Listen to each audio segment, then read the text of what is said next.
Okay, new style. I'm going to do 3 of these per episode because I'm so full of love, it's disgusting. The Asylum was founded in 1997 by David Michael Latt, David Romari and Sherry Strain. The Asylum's rap sheet includes cheap CGI pretending to be something they ain't, and at times graphic sex and violence. Dave never lost a dime, apparently, so Inception-like imitation was inevitable. Here are 3, which I think at least feel the need to ape the infamous LA hucksters and rely on marketing campaigns by other people with more money than them to sell. Rightio. First film is 2014's Sleeping Beauty, directed by Rene Dupree of WWE fame, and is by far the worst of all 3 of them. It's an arty rip-off of Snow White and the Huntsman with some nudity to set it apart from the rest. It has some gore in it, some light gore, very light gore, just like nothing there. I mean, the dialogue, most of the dialogue is just raw audio. It hasn't been cleaned up in any way. It's basically what you're hearing right now with me. It's like you can hear background noise, you can hear fucking fuzz and shit. The saving grace of the entire film is the fact that it's shot entirely in natural light, and that they chose a lot of sunny days to shoot on. Mostly sunny. A lot of overcast shots here, and it's just murky shit, especially when you've got like a very specific colour grade. It's like kind of a bluish purplish hue, you know, kind of like the same that was in Huntsman, you know, that kind of gritty but still kind of girly colour thing. It's just a fucking mess. But again, this whole fucking fad from the early 2000s is a whole fucking mess. Gritty fairy tales.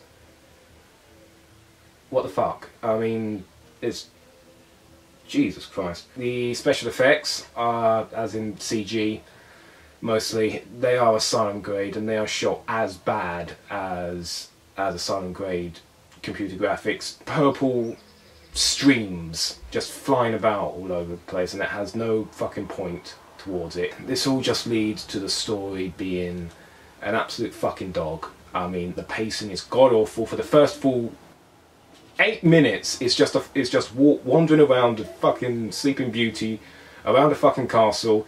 Every time they cut, like do a fade cut, the soundtrack is just abruptly changed for some fucking reason. It just keeps looping and looping. You're getting like, I get like fucking nightmare flashbacks to Rollergator here. If you're still with this film in the first 20 minutes, you're either reviewing it, or you've got endless patience, or you read the BBEFC certificate like I did and I'm just waiting for the tits, which do happen like 3 or 4 times.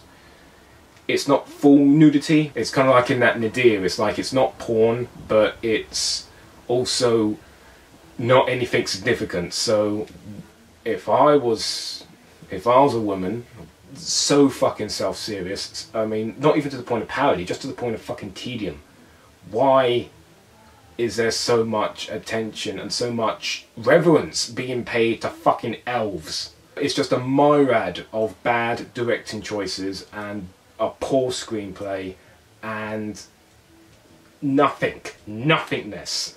Some fun fight scenes, as in like that's the one place where the sound design actually works. The punches sound meaty, and it is kind of fun to see a fucking French fop get his ass handed to him by some geek in a blue mask.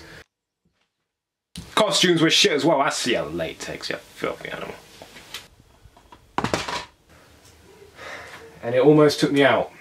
But then we got I got The Patriot, which is a fugitive clone, more or less. It features gratuitous CGI, which is masked really well by the shaky cam direction, which is consistent. This feels like a very distinctively directed film. It's a style which works, and it's a style which actually aids the story. A consistent pace, oh my god, it kept throwing it at you, so you could not really say that you were being bored. It's hard to be bored by The Patriot or Rise in Fear. Get it? It's not helped though by the very cheap and ungraded, you know, for realism, digital video, because it does really bring it down to below Asylum grade. It's like even Asylum fucking grades their films not that well, but you know, it's really strange because the directorial style and the editing style covers it up enough, but there are moments when, like, couldn't you have just done something with that? Not just even like a tungsten shade, anything. The plot twists are insane. The bread and butter of B movies, average acting. It's not poor, it's not insulting, but it's quite boilerplate, and it's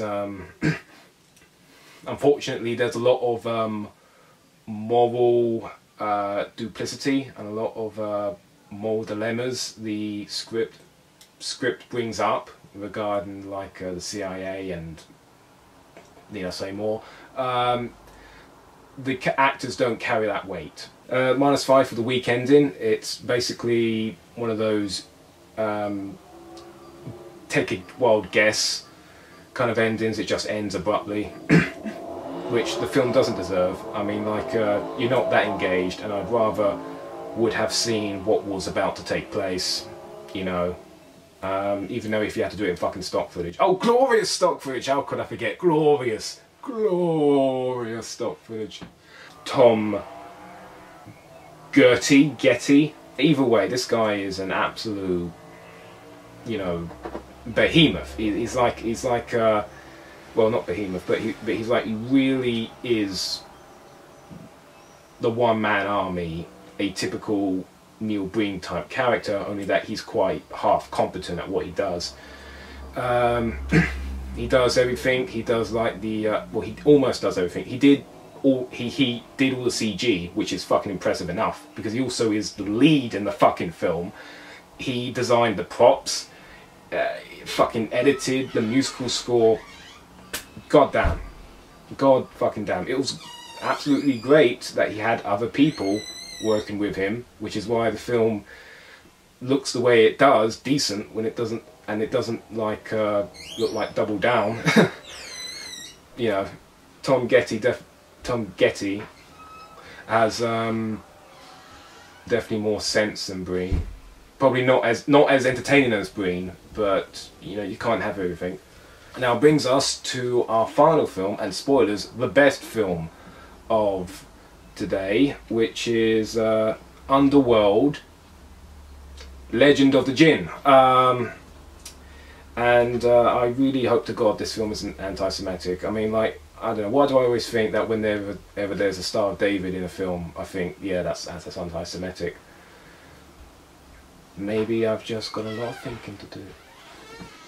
Anyway, 15 goes to the fact that, holy fuck, there was some money behind it. I mean, like, Jesus. I mean, the previous two films, the one thing that linked them was that they were bollocking cheap. They were really cutting it fine. Underworld actually looks like there was some money behind it, and it was really impressive.